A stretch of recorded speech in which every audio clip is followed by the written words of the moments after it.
je suis Isabelle Boutin. Et je suis Mélanie Dufresne. Cherchez-vous la meilleure façon de promouvoir votre livre? Bienvenue au podcast Entrepreneur, la révolution du livre. Votre dose hebdomadaire de nouvelles et d'inspiration pour votre carrière d'auteur.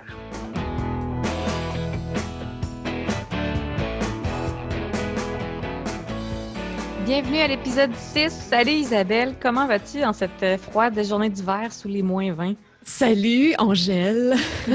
Non, pour vrai, là, je comprenais pas parce que il faisait beau dans les 2 derniers jours, il faisait chaud, il faisait de la neige, puis là, tout d'un coup, un matin, on retourne dans le polaire. C'est bizarre. Bon, fin de On la s'habille plus parenthèse. chaudement. Oui, exactement. Non, ça va très bien, très, très bien. Et toi? Moi, ça va bien. Je suis la seule chose sur mon planning littéraire de ce temps-ci, c'est l'écriture. Donc, j'écris. Mon focus, c'est vraiment sur mon projet en cours. Donc, j'ai au moins le tiers de fait.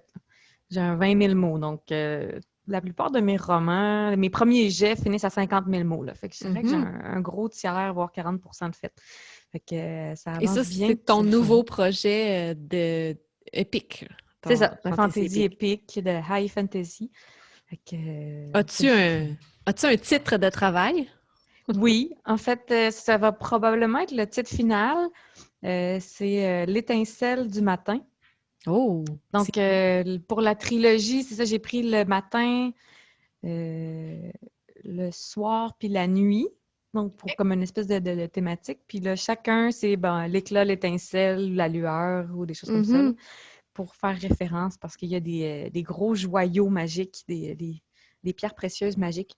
OK. Donc, c'est une espèce de rappel thématique là-dessus. Là. Ah, super. Puis là, mode écriture, c'est le fun d'avoir rien d'autre à se casser la tête. Ouais, ben là, je peux comme pas procrastiner. Je peux pas me trouver d'autres choses à faire pour, tu sais, en ayant une bonne raison de pas écrire, là.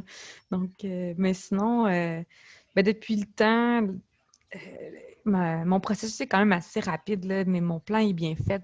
Mes personnages sont bien développés, donc l'écriture en elle-même va bien. C'est juste de se donner un petit coup derrière pour enclencher la machine puis partir l'écriture. Et toi, comment ça va? Un petit coup, moi, j'aurais besoin de ce petit coup-là au derrière, mais c'est parce que j'ai peut-être beaucoup d'autres projets en même temps. Donc, l'écriture a été mise un peu de côté dans les dernières semaines. Ça fait plusieurs semaines que j'en parle, mais bon.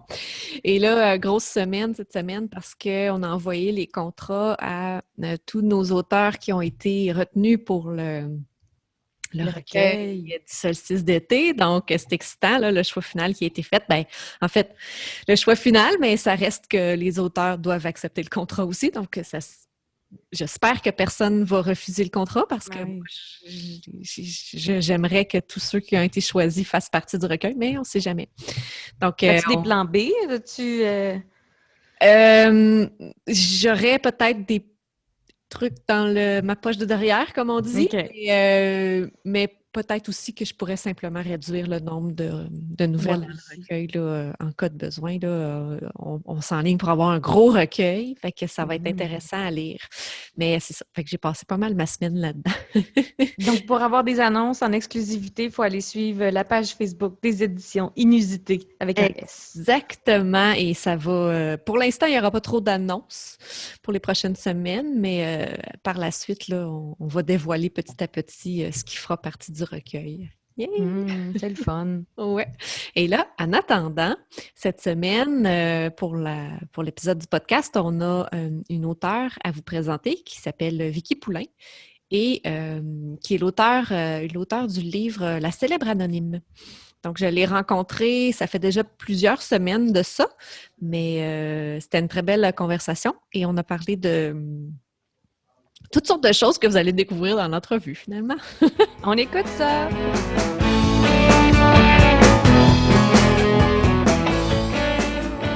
Bonjour, Vicky Poulain, ça va bien? Oui, ça va super bien, merci. Merci d'avoir accepté notre invitation de te joindre à nous pour cet épisode de Entrepreneur-auteur. Alors, pour commencer, là, on commence toujours en demandant à notre invité de se présenter un peu parce que, évidemment, parmi nos auditeurs, c'est pas tout le monde nécessairement qui te connaisse. Donc, si tu veux nous parler un peu de toi, de quel genre de livre tu écris? Ben oui, ça va me faire plaisir. C'est sûr il y a sûrement presque personne qui me connaît encore, mais en souhaitant que ça évolue avec le temps. Pour ma part, j'ai 32 ans, je m'appelle Vicky, comme tu l'as dit, et je suis auteure depuis récemment. J'ai sorti un premier livre, en fait, en septembre 2020. Fait que c'est assez récent. OK. Puis, ouais, ça fait longtemps que j'écris, mais ça a abouti en septembre 2020. OK. Puis, dans le fond, pour ce qui est du style, tu me demandais, ce premier roman-là, il fait partie d'une trilogie, en fait. Et puis, celui-là est dans le style, il était difficile à classer, en fait, mais un peu chic-li, psychologique. C'est entre la ligne entre les deux, un petit peu. C'est pas du traditionnel chic-li, mais c'est un petit peu des deux. OK. Moi, Donc, ça s'adresse plus aux femmes, tu dirais, ou ça s'adresse... Oui, mais j'ai reçu quand même plusieurs messages d'hommes qui l'ont lu aussi. Donc, mais tu sais, traditionnellement, c'est sûr que la chiclie, c'est souvent plus les femmes, oui, en général, là, par exemple. Mhm. Donc, ce roman-là s'appelle La célèbre anonyme, c'est ça? Oui, exactement. Et celui-là, c'est un premier roman. Est-ce que c'est un premier tome d'une série? Oui, c'est ça. Dans le fond, ça va être une trilogie. Le deuxième, j'ai terminé de l'écrire, il devrait sortir aussi éventuellement dans les prochains mois. OK. Puis là, je commence juste le travail sur le tome final, le tome 3 déjà. OK, super. C'était ça ma prochaine question. Je me demandais Oui, si tu travaillais encore sur ce projet-là. Donc, là, tu oui. travailles sur le troisième tome. Est-ce que tu travailles seulement sur un projet à la fois ou tu es du genre à virevolter d'un endroit à l'autre? Ben, en fait, j'ai déjà comme un plan, tu sais, j'ai déjà quelque chose, je sais qu'est-ce sera le prochain projet, mais j'essaie toujours de me concentrer sur un à la fois.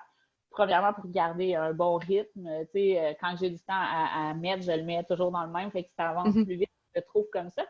Mais, tu sais, j'essaye aussi, quand j'ai une idée, tu sais, je la note, c'est sûr, parce que le cerveau aussi, quand même, ça passe des fois, puis on Oui. perd notre idée. Fait que, tu sais, je note mes choses, mais tu sais, je brainstorm pas là-dessus, je me penche pas trop dessus encore. Tu sais, je sais vers quoi ça s'en va, puis j'ai hâte déjà de travailler dessus, mais pas pour l'instant. Je mets pas trop de temps dessus pour l'instant. OK.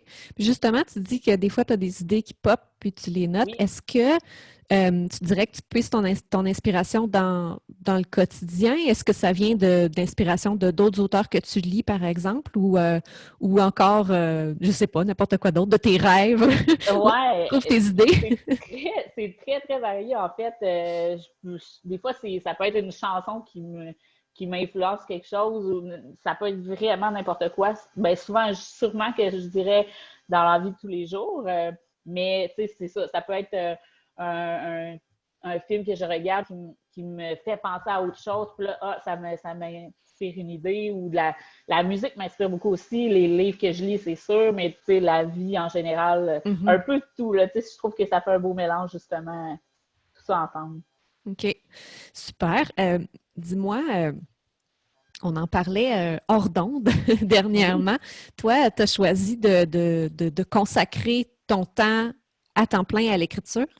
Est-ce que Oui. c'était quelque chose que tu disais que tu avais 32 ans? Est-ce que c'est quelque chose que tu as toujours voulu ou c'est arrivé récemment suite à l'apparition de ton premier roman? Non, raconte-nous un peu ton parcours par rapport à ça. Oui, ben en fait, non, tu sais, c'est pas quelque chose que j'ai toujours voulu. Mais c'est sûr que moi, en fait, j'étais technicienne en loisirs de formation. Et puis, mettons, là, à peu près 6 ans, quand j'ai eu mon troisième enfant, j'ai décidé d'être maman à la maison pendant quelques années. C'était là ou jamais, puis c'était notre dernier enfant, puis tout ça. Fait que on a pris cette décision-là, puis je suis restée à la maison 5 ans. Puis quand il est entré à la maternelle, c'est là que je me suis retrouvée un peu à croiser des chemins. Je sais pas si je me demandais si je retournais en emploi traditionnel ou si j'essayais autre chose. C'est comme le bon moment. Mhm. C'était le bon moment. Là. Fait que, là, je me suis dit, ben, tu sais, c'est sûr, ça faisait quelque chose. Ça faisait longtemps que j'y pensais. Tu sais, j'adore écrire, tout ça. Puis là, c'est là que j'ai décidé de donner une chance, tu sais, de me donner une chance, là, tu sais, de le voir comme une entreprise, si on veut, la carrière d'auteur, puis tu sais, de le gérer comme ça, puis tu sais, de me donner une chance dans ce sens-là. Je me suis dit que ça aiderait les maisons d'édition à me donner une chance, eux autres aussi, puis aux gens de prendre ça aussi au sérieux si moi je le faisais. Là. Mhm. Donc, j'imagine que tu dois avoir quand même une planification que tu fais, donc peut-être un horaire de travail, des objectifs, des échéances. Tantôt, tu me parlais que ton deuxième tome s'en venait. Tu as déjà une date de parution en tête. Est-ce que tu as un plan à long terme ou tu y vas plus à court terme dans tes prévisions? Ben, j'ai vraiment à côté de moi, tu sais, je suis faite vraiment avec un côté super créatif, tu sais, qui sort par l'écriture, mais j'ai aussi un côté assez organisé, puis cartésien aussi. Fait que, tu sais, moi, je fonctionne vraiment, je suis plus efficace quand j'ai un horaire. Fait que, tu sais, moi, je me tiens ça, même si c'est moi qui le fais, mon horaire, puis tout ça, j'ai tout le temps un horaire avec des plages d'écriture vraiment euh, planifié, OK. puis pas juste des plages horaires comme ça, mais non seulement je fais ça, mais je vais vraiment aller, OK, ce temps-là, je le consacre au marketing, celui-là pour l'écriture, la gestion ici, puis ça, c'est vraiment, oui, je me fais un cadre, puis je suis vraiment plus efficace comme ça pour ma part. OK. Ben, c'était ça ma prochaine question. Comment tu sépares ton temps entre l'écriture? À quoi ça peut ressembler, l'écriture versus toutes les autres tâches connexes? Est-ce que Ouais. c'est moitié-moitié dans ton temps? Tu as aussi une famille. Bon, j'imagine que tout ça aussi, il faut que ça se gère, mais Ben oui, quand les enfants sont à l'école, probablement que c'est là que tu travailles le plus. Est-ce que tu travailles exact. toute la journée? Oui, ben en fait, justement, je suis les horaires de l'école pour ça. Oui. Mais oui, je travaille toute la journée.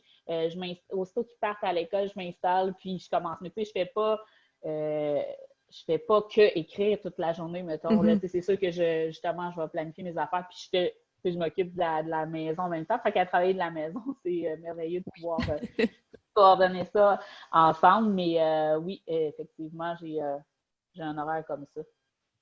Super. Parle-nous un peu du mode d'édition de ton premier roman.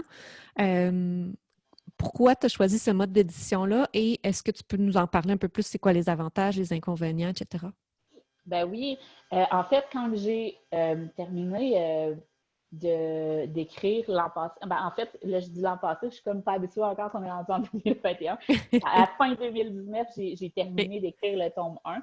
Puis je l'ai envoyé, tu sais, j'avais eu l'occasion de parler avec un éditeur qui avait vraiment été généreux de son temps, de son savoir avec moi, puis il m'avait donné des trucs, en fait, pour aller chercher une maison d'édition. Il m'avait dit, tu sais, il faut que tu sélectionnes, c'est comme un CV, tu n'envoies pas ça partout, Mhm. puis, c'est réglé. T'sais.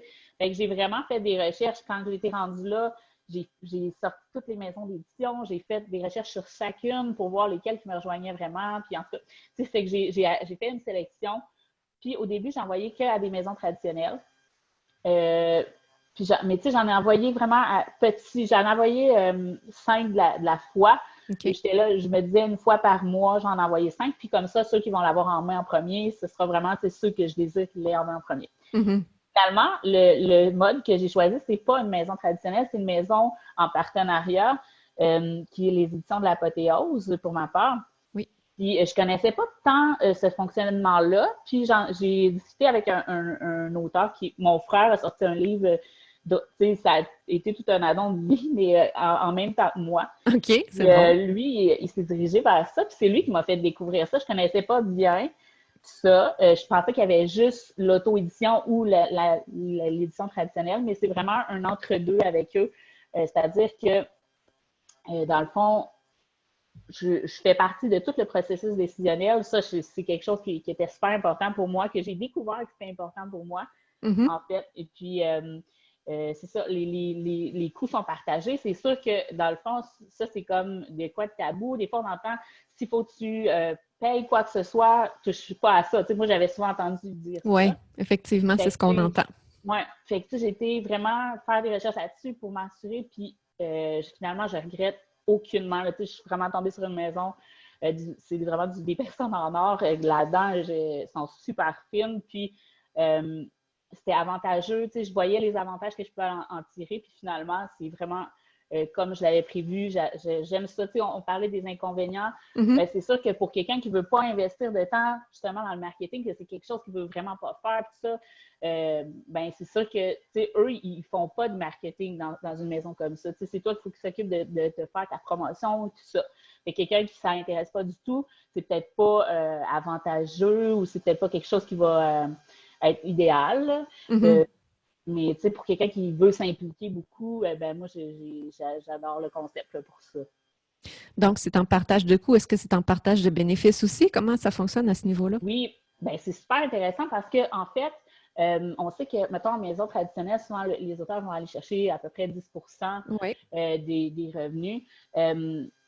Puis, mettons, dans cette maison-là, c'est que si les livres qui sont vendus, exemple, par la maison d'édition, ça joue à peu près dans les mêmes. Tu sais, il y a comme du calcul, mais en gros, ça revient à peu près comme si c'était du traditionnel, sauf que l'auteur peut choisir de vendre tous les livres par lui-même s'il veut, et là, c'est là que le bénéfice est beaucoup plus OK. grand, dans le fond, dans la portion qui est vendue par l'auteur. Fait que quelqu'un qui est impliqué, qui fait sa promotion, qui va de l'avant pour vendre ses livres, ben là, c'est là que ça peut devenir super intéressant à ce niveau-là. Super. Ben, parlons-en de la vente, justement. Parce que Oui. souvent, on se rend compte qu'on a fait un petit sondage là, auprès des gens qui s'intéressaient à notre podcast, auteurs, futurs auteurs, écrivains, Oui. etc. Puis une des questions qui revient le plus, puis on voit que c'est vraiment peut-être même jusqu'à une inquiétude de la part des personnes qui veulent se lancer là-dedans, Oui. c'est comment on fait pour trouver nos lecteurs. Donc, on est vraiment dans le comment on fait pour vendre notre livre, pour aller rejoindre ce lectorat-là qu'on espère va aimer nos livres. Oui. Comment tu vois ça, le marketing? Tu dis, bon, pour se lancer dans une maison à compte d'auteur, il ne faut pas avoir peur du marketing, justement. Ouais. Pour toi, est-ce que c'est un mal nécessaire? Est-ce que c'est un Ben, plaisir, un défi? Comment tu euh, vois ça?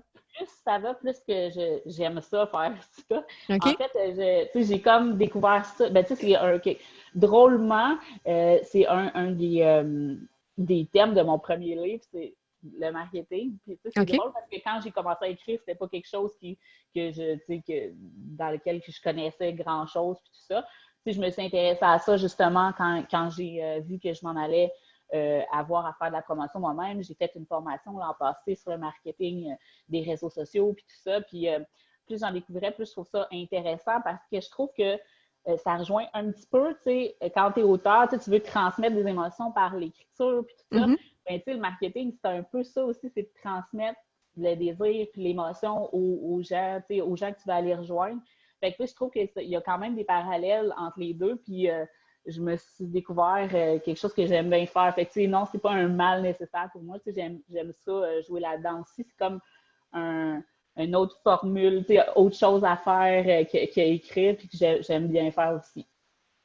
OK. Ben justement, quel genre de stratégie tu utilises pour promouvoir tes écrits, ton livre? Ben, je suis vraiment dans l'apprentissage de ça. Tu sais, ça fait à peine quelques mois, là, OK. mais fait que c'est sûr que j'apprends encore là-dessus. Mais tu sais, j'aime ça lire beaucoup là-dessus, écouter justement des podcasts ou des vidéos. Ou, tu sais, j'aime ça m'y intéresser. Mais la façon qui revient partout, c'est vraiment, tu sais, premièrement, de s'intéresser vraiment au monde que tu veux aller chercher comme lecteur. C'est comme n'importe quoi, comme dans n'importe quel domaine, c'est quand tu te sens comme un numéro ou juste un potentiel acheteur ou une source de revenus, il y a, tu sais, Oui. rapidement, ça tombe dans le. Mais, tu sais, c'est quelque chose que pour moi, c'est important aussi. Fait que je pense que ça peut aider. Tu sais, je m'intéresse vraiment aux gens. J'aime le monde dans la vie. Puis, tu sais, par mes autres boulots avant, ça ressortait. Tu sais, comme je disais, j'étais en loisir. Tu sais, c'est vraiment le monde. Fait que ça, c'est quelque chose sur lequel je mise. Puis c'est naturel de le faire. Puis je pense que c'est ça qui amène le plus de gens. Tu sais, j'aime ça, les connexions. Puis ça apporte des lecteurs fidèles. Je suis convaincue, mais tu sais, je suis encore en apprentissage. C'est ce que je constate. Puis qu'est-ce que je lis beaucoup aussi. Tu sais, c'est vraiment le vrai qui ressort au final, puis qui va faire la différence. Tu sais, Mhm. qu'est-ce que tu fais ressortir de vrai? Donc, c'est plus de bâtir une relation Oui, entre toi et tes lecteurs que de dire mon livre est disponible, achetez-le. exactement, vraiment. Puis, tu sais, quitte à. C'est ce que j'avais déjà en tête aussi, tu sais, c'est pas de l'instantané, justement, tu sais, bâtir une relation avec les lecteurs, tu sais, c'est un lecteur à la fois, puis, tu sais, ça me fait toujours plaisir de jaser avec les gens, puis je pense que c'est ça l'idéal, fait que je continue vers ça, puis tout en apprenant au fil du temps, toutes sortes de Mhm. manières aussi. Donc, en ce moment, tu es surtout présente sur les réseaux sociaux. Est-ce que tu as aussi utilisé des stratégies par courriel comme des infolettres ou encore de la publicité payante? Euh, pour les infolettres, non, j'ai pas encore utilisé ça. Je ne sais pas si je vais le faire éventuellement. OK. C'est sûr que je trouve que ça peut être une bonne chose de le faire pour certaines fois, mais pour l'instant, c'est pas quelque chose que j'utilise. C'est vraiment plus les réseaux sociaux directement. Par toutes sortes de manières. Mais tu sais, c'est ça, il existe les infolettes, puis mettons, tu sais, avoir une chaîne YouTube ou des choses comme ça. Tu sais, je suis pas élargie encore. OK. Je me concentre pour l'instant vraiment via les réseaux sociaux. Puis, tu sais, mais ça ne veut pas dire qu'éventuellement, il n'y aura pas d'autres choses, mais pour l'instant, c'est là-dessus que je me trouve. OK. Donc, pour l'instant, on te trouve surtout sur Facebook. Instagram et Facebook, oui. OK. Super. Et éventuellement, est-ce que tu penses, si un jour c'est possible, que tu aimerais participer à des salons, à faire des activités en vrai avec les gens, comme des lancements? Là, Ah oui. ton livre en septembre, est-ce que tu as fait un lancement pour le livre ou ça s'est passé un peu plus subtilement étant donné la situation? Oui, ben ça a été vraiment sur le web finalement. Tu sais, j'avais regardé les possibilités de le faire en vrai. Mhm. C'était vraiment débuté en septembre, c'était tellement incertain. Puis tout ça, finalement, j'avais décidé de faire web, mais c'est sûr que j'ai hâte de pouvoir rencontrer le monde en vrai, tu sais, de pouvoir jaser en vrai les salons du livre. C'est sûr que j'ai extrêmement hâte, mais tu sais, là, je ne sais pas si ça va aller à quand. Ouais. On se croise les doigts qu'il va peut-être en avoir cette année, mais en tout cas, c'est sûr que j'ai vraiment hâte, c'est sûr. Donc, c'est quelque chose qui est important pour toi d'avoir ce contact-là, j'allais Ouais. dire physique, mais pas nécessairement physique, mais d'avoir ce contact-là réel Ouais. avec la personne à qui tu t'adresses dans tes Ouais, il ne livres, faut pas que ça finalement. se fait à sens unique. Tu sais, on parlait justement de l'infolette tantôt. Tu sais, j'ai rien contre ça, mais d'un autre sens, c'est comme un peu à sens unique, je trouve. Tu sais, j'aime ça quand il y a un retour, qui est un peu. Mhm. Fait que, tu sais, c'est pour ça que oui, j'ai hâte de rencontrer le monde en vrai aussi, là. Super. Selon toi, c'est quoi la meilleure façon de se faire connaître en tant que nouvel auteur? Si tu avais une seule chose à faire, qu'est-ce que tu ferais? Est-ce que ce serait vraiment de te concentrer sur les réseaux sociaux ou tu as autre chose que tu aimerais mettre en place mais que tu n'as pas encore eu l'occasion de le faire? Hmm. Et je sais pas, crime, une seule chose à faire. Je sais pas, je serais pas capable d'en nommer une seule, on dirait, parce que je trouve que c'est un ensemble, Mhm. justement. C'est vraiment là que ça se trouve, tu sais, d'être là un peu partout. Fait que non, c'est sûr, une présence sur les réseaux, ça, c'est officiel, mais tu sais, euh, j'ai un événement aussi, tu sais, comme on parlait physique, Mhm. dans l'événementiel, je trouve que, tu sais, ça peut être bien aussi un coût, justement, un marketing, tu sais, que ça va amener. C'est pas juste pour aller chercher de la vente, mais justement, tu sais, parce qu'il y a plein de lecteurs que je trouve potentiels partout, c'est qu'ils nous trouvent, tu sais, il y a tellement Oui. c'est une mer de monde, fait que c'est de trouver nos mondes, fait que quelque chose qui se fait voir à grande échelle, ben, je trouve que ça peut justement aller chercher les bonnes personnes à travers tout le monde. Fait que, tu sais, ça, c'est quelque chose que j'ai en tête que j'aimerais faire, mais quand ça va être plus possible. Mais sinon, j'ai pas rien d'autre de précis. Tu sais, que c'est comme une chose qui fait la différence. C'est vraiment, c'est cliché, mais d'être un peu partout puis d'être soi-même, c'est ça, pareil, là, de rester l'humain en arrière, là, tu sais, m'emmener, c'est pas juste une couverture, une couverture par-dessus, là, c'est vraiment Mhm. l'humain en arrière. Je veux revenir sur quelque chose que tu as dit tantôt. Tu as mentionné que dans le livre, on essayait de faire passer des émotions Oui. de toi envers ton lecteur, que c'était un peu aussi le même principe que tu mettais de l'avant par rapport avec ton marketing. Ouais. Est-ce que, justement, parlons-en des émotions, est-ce que pour toi, c'est quoi le but pour toi d'écrire? Est-ce que c'est de faire passer un message à tes lecteurs? Est-ce que c'est de faire vivre des émotions? Comment tu vois la démarche artistique un peu, si on veut, derrière l'écriture? Ben, premièrement, c'est sûr que, tu sais, je pense que toutes les personnes qui écrivent un peu pour eux à la base, puis je pense que c'est important de le faire comme ça aussi, Mhm. de pas vouloir écrire quelque chose parce que c'est la tendance ou quelque chose comme ça, là, tu sais. D'écrire quelque chose qui t'intéresse. Oui, c'est ça, qui m'en fait vivre à moi des émotions pour pouvoir aller en générer chez les autres, là.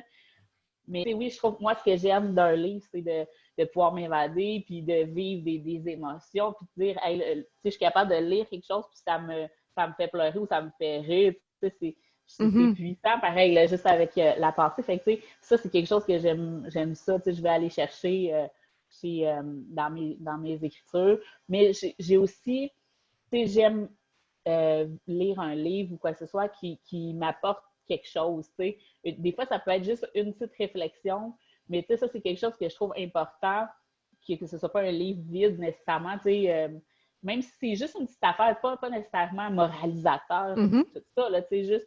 Mais fait que ça, je pense que ça va être quelque chose qui va être un peu ma signature dans tout ce que je vais écrire, que ça amène une petite réflexion sur quelque chose, dans tout. Puis, j'ai pas de style. Tantôt, je disais, le premier, cette trilogie-là, c'est du chickly psychologique un petit peu, le style, mais je veux pas m'arrêter là. Je veux pas être dans une boîte. J'ai l'intention d'écrire plusieurs styles, Okay. mais toujours avec, justement, juste une petite signature qui ressort tout le temps un petit quelque chose de mes livres. Ça, c'est quelque chose qui me fait plaisir quand quelqu'un me dit ça m'a fait réfléchir un peu à travers. C'est ça. Bien, justement, ce serait quoi, sans vendre le punch de ton intrigue de ton premier livre, mais ce serait quoi le petit quelque chose, le petit message que tu aurais, la thématique, en fait, de ton livre? Bien, en fait, c'est que dans le premier livre, c'est vraiment comme l'héroïne, elle a une vision paradoxale un peu de deux visions du bonheur que je trouve que ça rejoint le monde beaucoup. On parle souvent que pour être heureux, il faut savoir apprécier ce qu'on a, voir les petits bonheurs autour de nous autres, puis arrêter de toujours vouloir plus, puis être heureux là. Puis aussi, il y a une autre vision qui dit, qu'il faut défoncer les portes, des barrières, puis quand on croit à quelque chose, il faut tout faire pour y arriver. C'est un peu paradoxal. Exactement. Fait que, elle, c'est un peu là-dedans qu'elle est prise dans sa quête à travers l'histoire. C'est vraiment à propos de ça. Puis, je veux que ça, même si ça peut juste faire réfléchir un petit peu le monde par rapport à ça, il n'y a pas de bonne ou mauvaise direction, je trouve, mais ça peut juste faire poser quelques questions. Puis, dans chacun des tomes de la trilogie, c'est comme un dilemme de valeurs différent qui va. Celui-là, c'est à ce niveau-là, par rapport au bonheur. Puis dans le tome 2, c'est un autre dilemme de valeurs qu'elle va être confrontée. Puis dans le tome 3, ça en est un autre. Fait que c'est à travers l'histoire, c'est pas juste ça. C'est pas juste ça qui est présent, mais c'est dans le fond de l'histoire. Puis je pense que ça peut apporter des réflexions un petit peu. Donc, c'est toujours la même héroïne d'un tome à l'autre? Oui, pour cette trilogie-là, oui. Est-ce que tu penses que tes prochains projets vont être des séries également ou tu penses écrire des livres, des stand-alone, comme on dit en anglais? Je sais pas en français, mais je le trouve pas. Oui, c'est ça. Ben, j'aime beaucoup la formule trilogie pour ma part quand je lis, mais aussi en écrivant. Je trouve que c'est comme une longueur parfaite pour moi. Là, selon moi, quand je lis, on a le temps de s'attacher. De s'attacher au personnage, oui, c'est ça. De s'attacher sans que ça devienne trop en longueur non plus. J'aime vraiment la formule trilogie, mais je pense qu'il va y avoir des projets. Comme le prochain, ça se pourrait, c'est pas encore défini, mais probablement que ça va être un livre unique, là, sans être dans une série. Okay. Mais c'est sûr qu'il va y avoir d'autres séries plus tard parce que j'aime vraiment cette formule-là. Super. Mais notre rencontre tire déjà à sa fin. Avant qu'on se laisse, je pose toujours cette question-là. Je te demanderais si tu avais devant toi un écrivain qui débute, qui commence, qui se dit, ou qui n'a jamais écrit, mais qui dit, moi, je veux écrire quelque chose, ce serait quoi les conseils que tu lui donnerais? Ça peut être n'importe quel sujet, l'écriture, la planification, la marketing, l'édition, etc. Qu'est-ce que tu lui dirais? Qu'est-ce que tu as envie de partager avec les écrivains qui débutent? Bien, c'est une question sur laquelle je pourrais tellement parler longtemps. Mais ben, vas-y, prends ton temps. En gros, premièrement, là, je trouve que c'est sûr que moi, je viens de commencer aussi, là, je ne suis pas armée de plein d'expériences pour en parler avec beaucoup d'années d'expérience, mais Non, mais tu as ton expérience à toi, ouais, même si elle est courte par rapport à d'autres, elle est longue par c'est ça. rapport à Moi, ce qui d'autres. a fait la Donc, différence, premièrement, ouais, vraiment. Mais tu sais, ce qui a fait la différence par rapport à mon projet, moi, c'est quand que le déclic s'est fait, que c'est passé d'un projet, d'un rêve à un but. Parce que sais, je trouve que il y a quelque chose de gros qui se passe là, puis moi, ça a vraiment, vraiment fait une grosse différence à ce moment-là, tu sais, de dire, bon, je vais le concrétiser, ça, je vais le faire, mhm. puis même si c'est long, puis que j'ai 25 refus avant de passer, tu sais, je veux le rendre à terme, même si c'est sur longtemps. Puis, tu sais, une fois que le déclic, tu sais, que le switch s'est fait entre les deux, que c'est devenu vraiment un projet, un objectif que j'allais faire, que tu sais, ce ne sera pas peut-être, puis j'aimerais ça, ça va être je vais le faire. Puis là, à ce moment-là, on dirait que les choses se mettent en place parce que quand que que l'objectif final il est là, bien là, après, on dirait que le cerveau, il se place, bon, qu'est-ce que à tout ce qu'il y a à faire pour se rendre là, puis que c'est là que ça s'est placé, justement. Bon, là, il faut les étapes à faire, puis de les traverser une par une, puis d'être contente à chaque fois. Tu sais, c'est comme moins dans les airs. Fait que ça fait une différence. Puis une autre chose qui a fait une différence pour moi aussi, du moment que j'ai décidé de le faire, c'est d'en parler un petit peu. Parce qu'au début, tu sais, pendant longtemps, je n'ai pas parlé de ça. Tu sais, je faisais ça par temps libre et tout ça, puis tu te dis, tu sais, je ne veux pas me mettre la pression d'en parler autour de moi. C'était un projet secret un peu, si on veut. Oui, c'est ça. Pendant longtemps, ça a été ça. Puis du moment que j'en ai parlé, premièrement, j'ai vu l'enthousiasme du monde, ça donne de l'énergie, mais aussi, on dirait que les moments où j'en faisais moins, parce que j'ai été des bouts sans écrire pendant un certain temps. Mm-hmm. Et à chaque fois, ça a été quelqu'un à qui j'avais parlé qui m'a dit comment ça avance ton projet finalement? Puis là, tu sais, on dirait que ça te le ramène, puis ça redonne une énergie pour continuer. Fait que, tu sais, en parler, pas avoir peur d'en parler, que ça va arriver, puis de se le mettre en tête que ça va arriver, c'est deux affaires qui font débouler tout le reste. Mais c'est intéressant que tu dises ça parce que je pense que il y a beaucoup de gens qui ont ce rêve-là ou cette envie-là ou qui ont même commencé à travailler sur un projet et qui n'osent pas en parler, peut-être par peur que ce projet-là ne se réalise pas, par peur de l'échec, le sentiment d'imposteur. Je ne sais pas, il peut y avoir 1000 raisons, là, mais effectivement, je pense que de partager avec d'autres autour de soi, ça peut avoir l'effet aussi de rendre l'idée plus concrète, puis d'avoir envie de la poursuivre plus que de dire oh, ben, finalement, c'est trop dur, j'abandonne. Puis comme personne ne le sait, ben, il n'y a pas personne qui va venir me tanner avec ça. Oui. Puis ça fait la différence, je trouve, de le faire. Merveilleux. Avant qu'on se quitte, veux-tu nous partager à quel endroit les lecteurs qui s'intéressent à toi peuvent te suivre? Est-ce que tu as une page Facebook, on en a parlé, Instagram, est-ce que tu as un site web? À quel endroit les gens peuvent se procurer ton livre?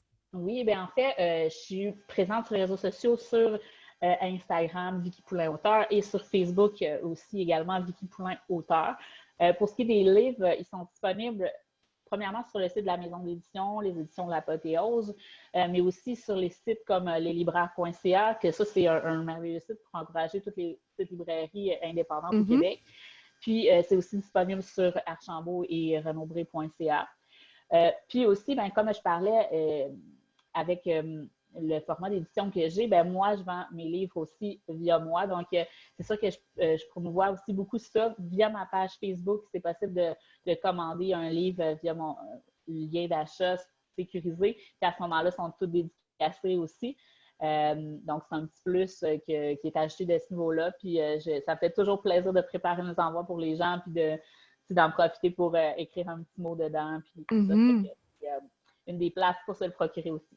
Un envoi personnalisé et qui est plus bénéfique pour l'auteur en bout de ligne. Exactement. Parce que, oui, c'est ça. On comprend qu'on n'a pas la partie redevance à Exactement. verser. c'est deux pierres d'un coup, c'est gagnant pour tout le monde. Merveilleux. Mais merci beaucoup, Vicky, d'avoir accepté de te prêter au jeu du podcast Entrepreneur. J'ai beaucoup aimé ça, puis je te souhaite beaucoup de succès avec le podcast. Ben, merci beaucoup. Alors, sur ce, ben, on se redit à bientôt et peut-être qu'on pourra te réinviter éventuellement dans quelques mois quand tu seras rendu à ton Xème livre. Ça va me faire super plaisir, c'est certain. Bon, ben, merci. À la prochaine. Merci beaucoup, salut!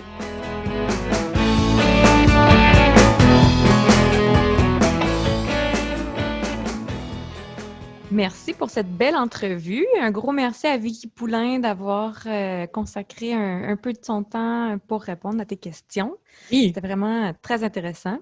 Oui, et Vicky est une première dans plusieurs catégories, dans le sens que c'était notre première invitée qui consacre 100% de son temps à l'écriture. Oui. Et notre première invitée qui vient aussi d'une maison d'édition à compte d'auteur, donc à responsabilité partagée, comme elle disait, je crois.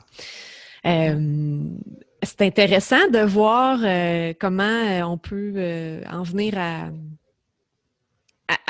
décider de s'investir à temps plein dans ça, dans ce métier-là d'écrivain.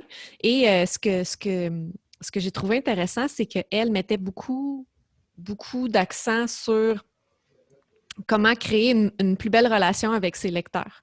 Donc, toi, est-ce que c'est quelque chose qui est important pour toi d'établir ce genre de relation-là avec tes lecteurs? Oui, je pense que c'est... tôt dans mes débuts d'écrivaine, j'ai décidé de quel genre d'interaction je voulais avoir parce que déjà, ne serait-ce qu'au niveau de la religion, de la politique, on a une plateforme comme un site web, un blog, les réseaux sociaux, puis il faut décider de quoi on va parler. Oui. Puis, en étant auteur de science-fiction et de fantasy, mes œuvres ne sont pas nécessairement très engagées au niveau que ce soit écologique, politique ou social. Donc, ce n'est pas des sujets comme auteur que je veux aborder avec mes lecteurs. Je veux leur parler de peut-être plus de loisirs, de passe-temps, d'animaux de compagnie, comme j'ai beaucoup de photos de mon chien sur mon Instagram. Donc, à un moment donné, il y a comme un choix que j'ai fait des sujets que je voulais discuter avec mes auteurs. Donc, c'est comme un peu ce qui définit ma personnalité publique d'auteur. Puis, je veux que ce soit quelque chose auquel les lecteurs puissent s'identifier. Ils ont lu mon livre pour se changer les idées, pour se divertir, pour voyager, découvrir des choses inattendues.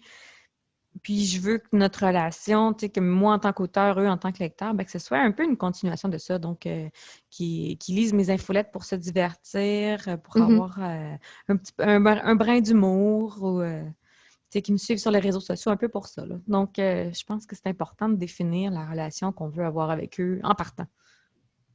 Effectivement, puis ça aide aussi si on veut établir une espèce de calendrier de publication aussi, parce que souvent, ce qui arrive, c'est qu'on se crée une page d'auteur, on se crée un site web, on se crée des comptes sur plein de réseaux sociaux, mais on les anime pas parce que on sait pas quoi dire.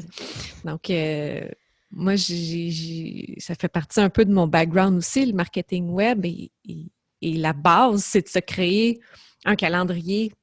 C'est pas obligé d'être précis, là, de publier quelque chose chaque jour, mais au moins de s'établir comme des bases pour savoir de quoi on va parler et quand on va parler. On peut se créer peut-être 3 sortes de publications différentes.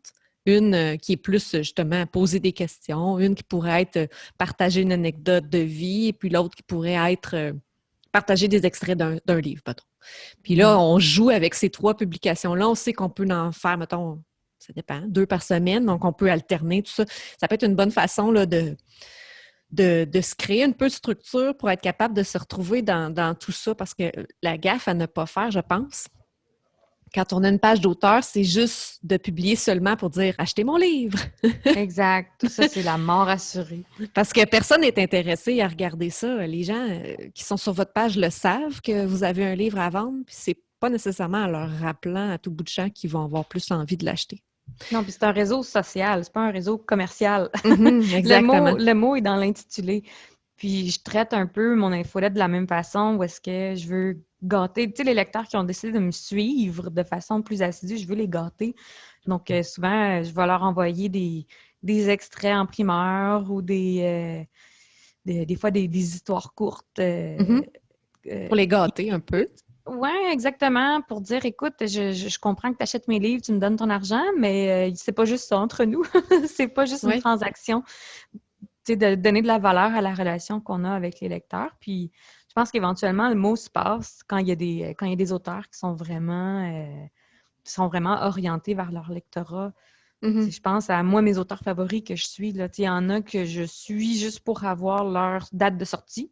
Oui. Puis il y en a que je suis pour le contenu qu'ils produisent parce que c'est cute, puis c'est le fun, puis c'est drôle de voir leur quotidien puis les choses qu'ils partagent. Je